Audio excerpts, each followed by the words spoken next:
Jesus é o Filho da bênção. Então diga: em nome de Jesus eu estou livre.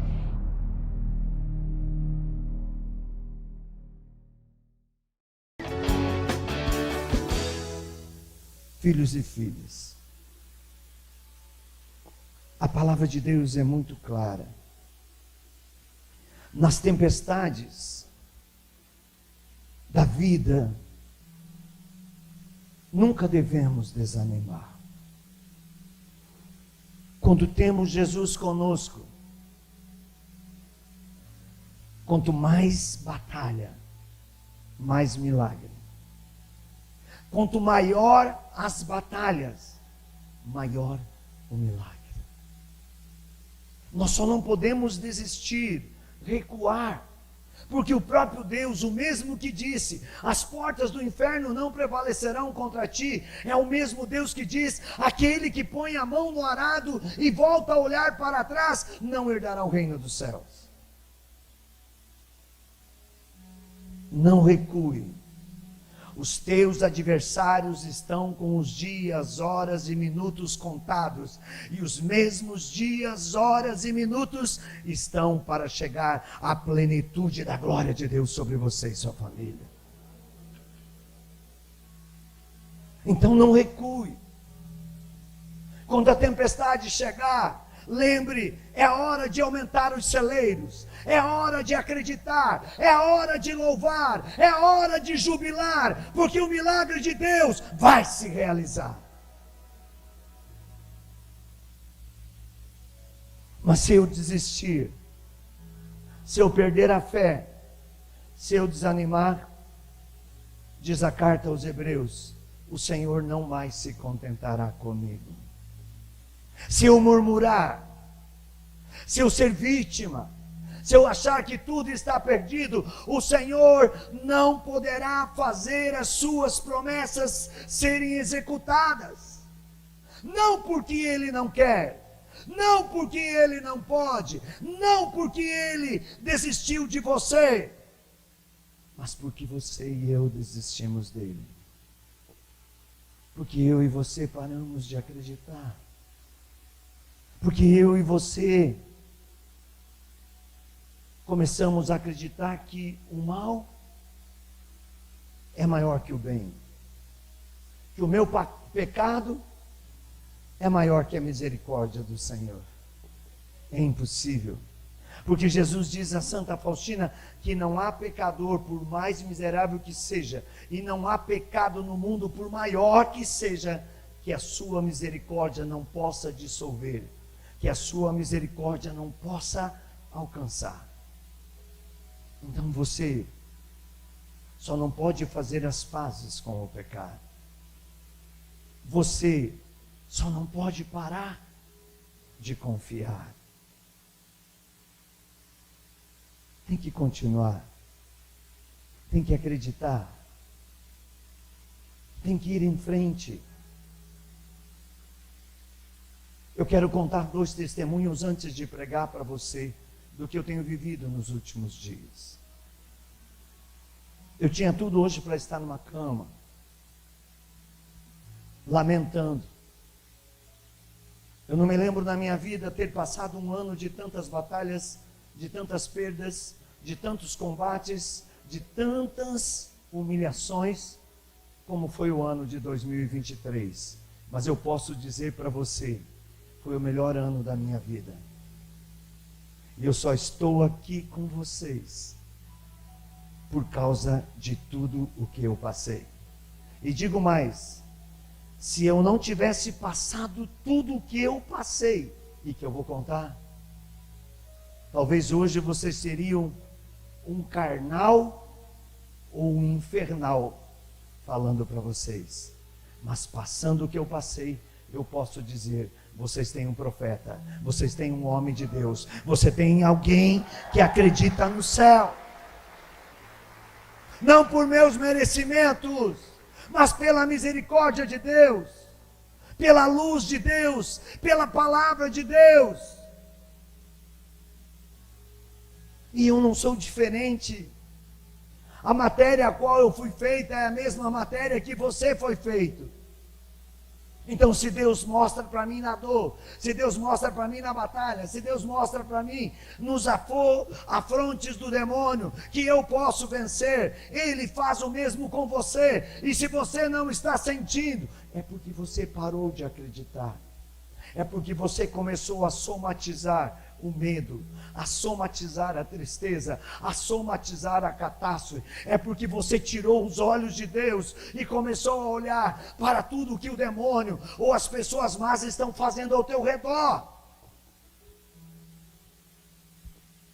Pare de somatizar o negativo, porque aquilo que a gente somatiza é aquilo que a gente vai viver.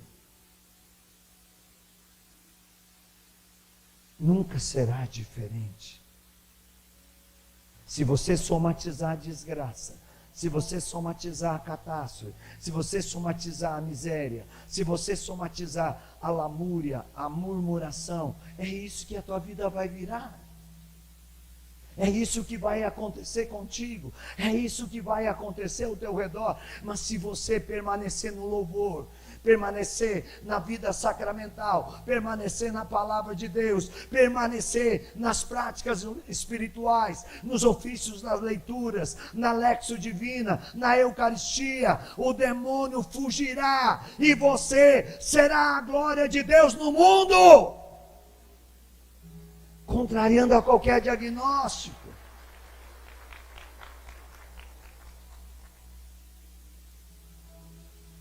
Ano passado, eu nunca viajei tanto em missão fora do país como eu tenho viajado nesses últimos tempos.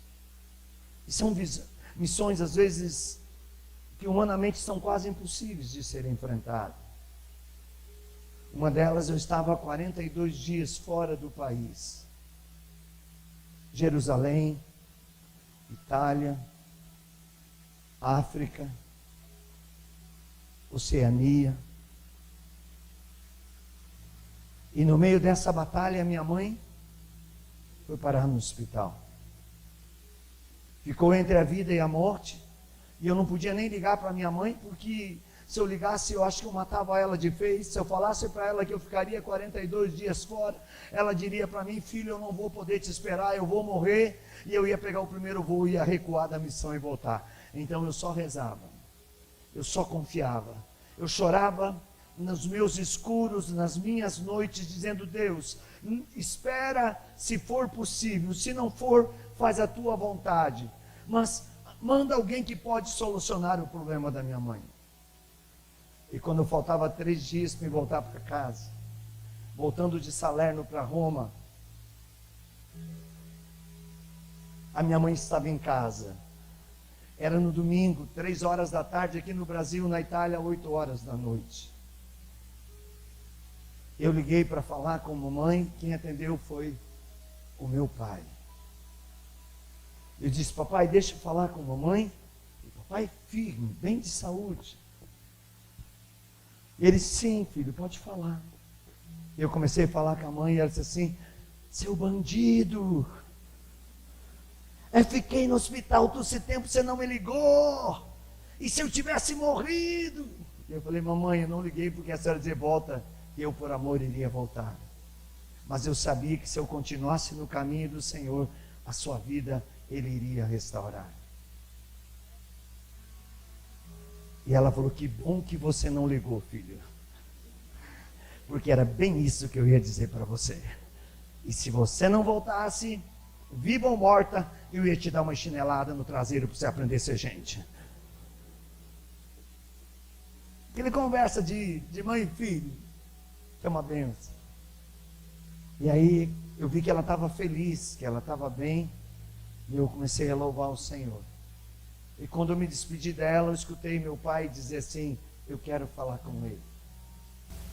E o meu pai, que não era muito de falar no telefone, só fez uma pergunta para mim: meu filho, quantos dias você precisa para chegar em casa? Eu falei: pai, 3 dias. Na terça-feira, dia 20, eu estarei chegando em casa. E é aniversário do Davi. Davi é meu neto, é a coisa mais preciosa da minha vida. Coisa mais linda do mundo. É aquele que me faz ter força. É o humano que me faz ser divino. E eu disse para o meu pai não gostava de palavras que ele não tinha certeza que era verdade não, ele fugia delas. Eu disse ao meu pai, o senhor fica tranquilo que antes de eu ver o Davi, eu vou passar a ver o senhor e a mãe. E ele desligou o telefone na minha cara, como quem diz, vai mentir para outro, para mim não. Porque ele sabia que eu ia ver o Davi primeiro. Só que ele desligou o telefone e menos de 1 hora depois ele foi internado. E passou a noite de domingo, segunda, terça-feira, quando eu cheguei no hospital, ele ainda não tinha parado de gritar.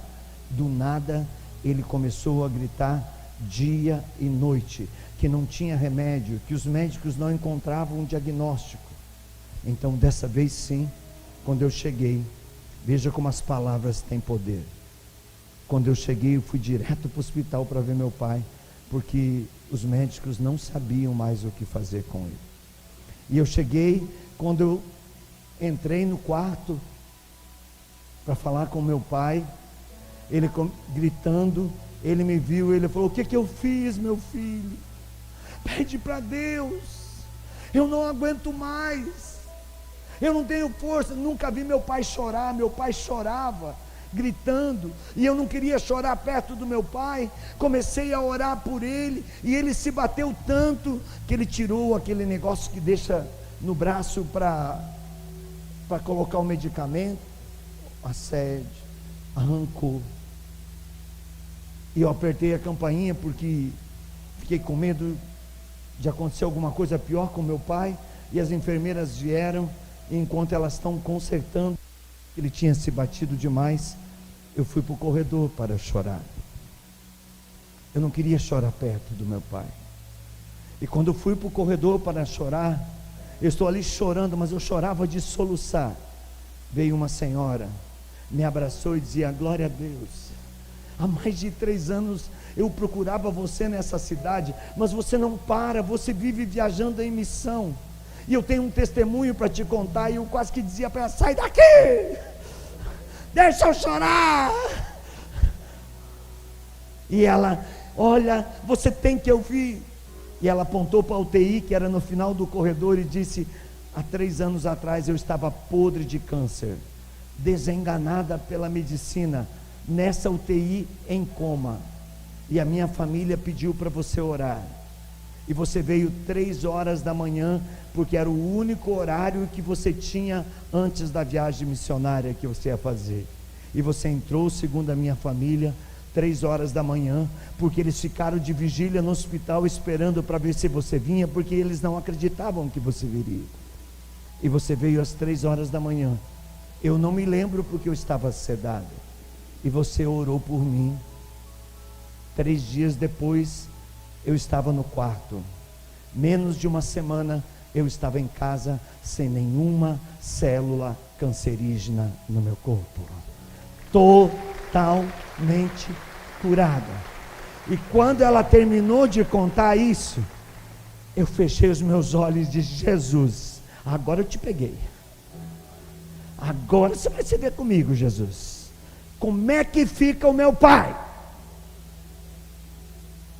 E eu só escutei aquela voz no meu ouvido dizendo, o que você quer para o seu pai?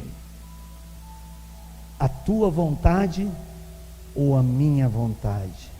Eu já entendi tudo. Eu parei de chorar na mesma hora e disse, Senhor, esquece tudo que eu te falei, esquece tudo que eu te pedi, porque não tem nada mais importante na vida do meu pai do que a sua vontade. Voltei para o quarto, meu pai continuava gritando de dor, fiquei mais um pouco com ele, eu precisava ir para casa, e até porque eu não podia ficar aquela hora no hospital, era 10 horas da noite, mas eu tinha no meu coração que eu tinha que levar um padre para o meu pai. Então eu fiz um propósito quando saí do hospital, amanhã eu vou 3 vezes na missa, eu vou 7 da manhã, eu vou meio-dia e vou 3 da tarde, pelo meu pai, para a vontade do Senhor na vida do meu pai. 7 horas da manhã, peguei o padre Agostinho, aliás eu quero que vocês rezem por ele, ele está fazendo um processo de tratamento. Ele está com câncer agora no reto, um câncer agressivo. Rezem por esse padre. Esse padre é um santo homem, Padre Agostinho. Coloque ele nas suas orações. E eu fui à missa, o Padre Agostinho estava lá. Eu falei: padre, vamos para o hospital. Ele falou: meu filho, agora mesmo. E ele foi comigo para o hospital, e ele atendeu meu pai em confissão, gritando de dor. Meu pai confessou, ele deu a unção dos enfermos, ele levou a Eucaristia para o meu pai. E eu saí dali de medo de a minha mãe morrer, porque ela que estava doente. Eu peguei o padre e levei para a casa da minha mãe. Seguro morreu de velho. Levei para a casa da minha mãe, ele atendeu minha mãe, ele deu a unção dos enfermos para minha mãe, confessou a minha mãe, deu Eucaristia para minha mãe. Quando eu deixei ele na catedral da minha cidade, já era quase o horário da missa do meio-dia. Eu fui para a missa do meio-dia de novo, e dali eu fui para o hospital. Cheguei lá, a situação do meu pai era desesperadora. O médico olhou para mim, ele estava lá nessa hora, e disse: você é o último filho que faltava chegar? E eu falei: sim, doutor. E ele falou: eu quero falar com a sua mãe. E eu falei: doutor, minha mãe não está em condição de ouvir uma notícia ruim. Se o senhor tem alguma notícia para dar, dá para mim. Eu chamo meus irmãos aqui, a gente conversa junto com o senhor, e a gente decide o que o senhor pedir. Se precisar um documento, a gente assina. E ele falou: não, eu quero falar com a sua mãe. Eu vou estar aqui 4 horas da tarde, e eu preciso falar com a sua mãe. E eu liguei para os meus irmãos e disse: olha, manda os filhos de vocês ver papai, porque ele tem poucas horas. E eles começaram a dizer assim para mim: você está matando o papai, você está com peso na consciência. Você estava viajando, agora chegou e já chega matando os outros. E eu falei: façam o que vocês quiserem, eu sei o que eu estou fazendo em nome de Jesus. Eu estou indo para a casa da mãe, e eu vou pedir que ela venha ao hospital por ordem do médico. E se vocês quiserem, venham, porque às 4 horas ele vai conversar com a mamãe. E eu fui para casa. Parece que minha mãe sabia de tudo.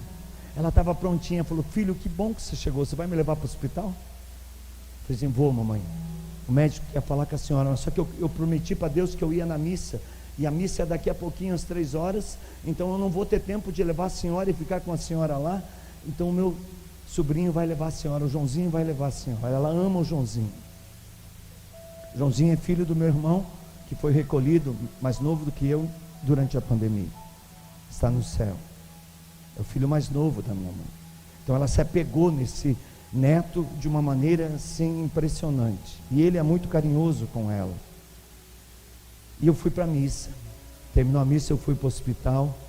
Cheguei lá, minha mãe já estava esperando o médico. Já tinha ido por volta de 1h30 da tarde. A minha mãe já foi para o hospital. E eu cheguei no hospital.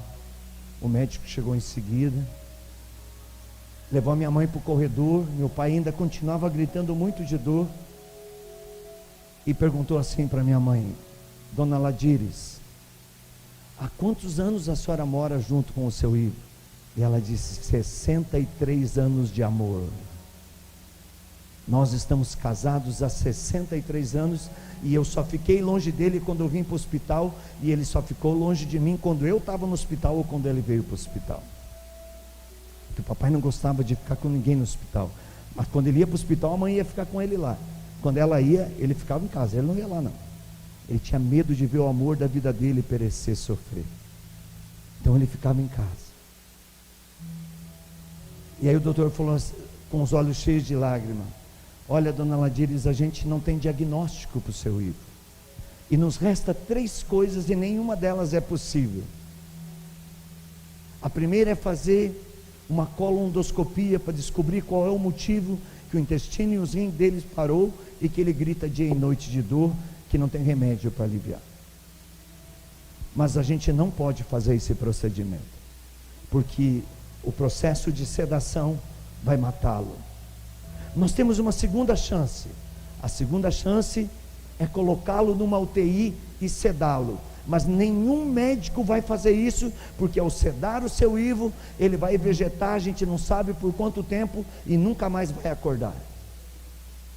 E não resta uma terceira chance, que é fazer hemodiálise. Mas se a gente fazer hemodiálise nele, os rins vão parar de vez e ele vai morrer.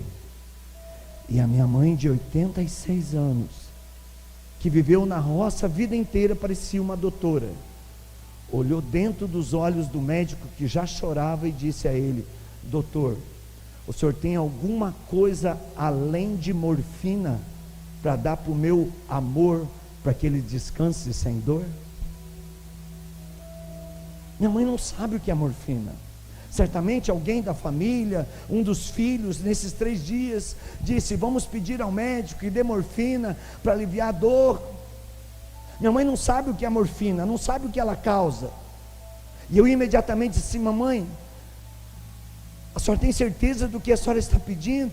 Porque eu sabia, eu não sou médico, mas eu sabia que naquela condição, se desse morfina para o meu pai, os rins paravam de vez e ele morria. Eu disse: mamãe, a senhora tem certeza do que a senhora está pedindo? E ela olhou para o doutor, sem olhar para a minha cara, e disse: doutor, faz o que eu lhe estou pedindo. Eu não quero o sofrimento do meu esposo, eu quero que ele descanse. E o médico olhou para ela chorando e disse: então a senhora fica com ele o tempo que a senhora quiser. E ele disse uma palavra que eu vou usar ela para o resto da minha vida. Olhou para mim, para minha mãe, para o meu sobrinho, e falou: sejam felizes enquanto ele está com vocês. Por favor, não fiquem velando alguém que está vivo. Olha que palavra forte: não velem alguém que está vivo. Deem segurança de vida para ele. O médico parecia um evangelizador. E a gente entrou sorrindo. Depois começou a vir alguns parentes. O médico, já que não tinha deixado visita nenhuma entrar, já liberou as visitas, tirou a plaquinha do quarto, deixou tudo aberto. E a minha mãe ficou com meu pai até as 7 da noite. Eu levei ela para casa. Quando chegou em casa, estavam meus irmãos. Eu disse a eles o que a minha mãe tinha pedido para o médico. E aí eu perguntei à minha mãe: de onde a senhora arrumou coragem para falar isso para o médico? Ela falou assim: acalme, meu filho, ele vai agora e eu já vou daqui a pouco encontrá-lo. Olha o que é a fé. Olha o que é a fé. A minha mãe não derramou uma lágrima até hoje pela partida do meu pai. E eu fui da casa da minha mãe para casa. Eu tinha um programa que eu apresentava ao vivo pela TV, das 9 às 10 da noite, pela TV Evangelizar. E eu apresentei o programa e eu olhei para o Cristo na cruz, no final do programa. Eu não tinha dormido, estava 48 horas praticamente sem dormir. E eu olhei para o crucificado, e Jesus, o mesmo que disse: o que você quer para o seu pai, a tua vontade ou a minha, me disse: vai para o hospital. E eu deixei os meninos desmontando os equipamentos da TV e disse: eu vou para o hospital porque é lá que eu devo estar agora. E eu fui para o hospital. Eu cheguei lá por volta de 10h20, 25. 10h30 meu pai faleceu. Eu era o único filho que estava com ele. Ele simplesmente me abençoou. Não tinha mais dor porque tinha tomado a morfina. E disse: filho, eu vou descansar. E foi recolhido ao céu. No velório do meu pai passaram 2 bispos e 18 sacerdotes.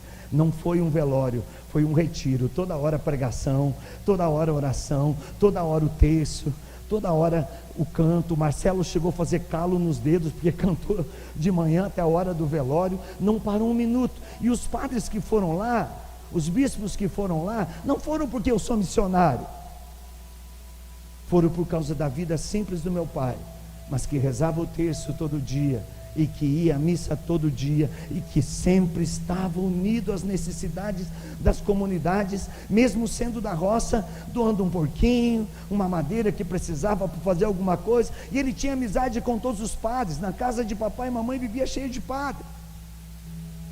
Vocês estão entendendo o que é a vontade de Deus? E eu tenho certeza hoje, eu tenho um Pai no céu que intercede com muito mais intensidade do que intercedia quando estava aqui.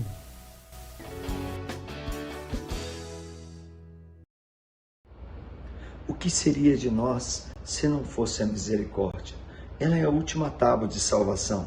Por isso, Tenha misericórdia das almas que necessitam. Ajude-nos a evangelizar. Compartilhe esse vídeo, dá um like, mande nas suas redes sociais e nos ajude pelo Pix que está aparecendo na sua tela. Também pelo doações.ironesfodaro.com.br. Você pode nos ajudar mensalmente ou da forma que puder. Você pode conquistar outras pessoas a seguir as nossas redes sociais. Assim você é um evangelizador junto conosco. Deus te abençoe. Nos encontramos na Eucaristia todos os dias.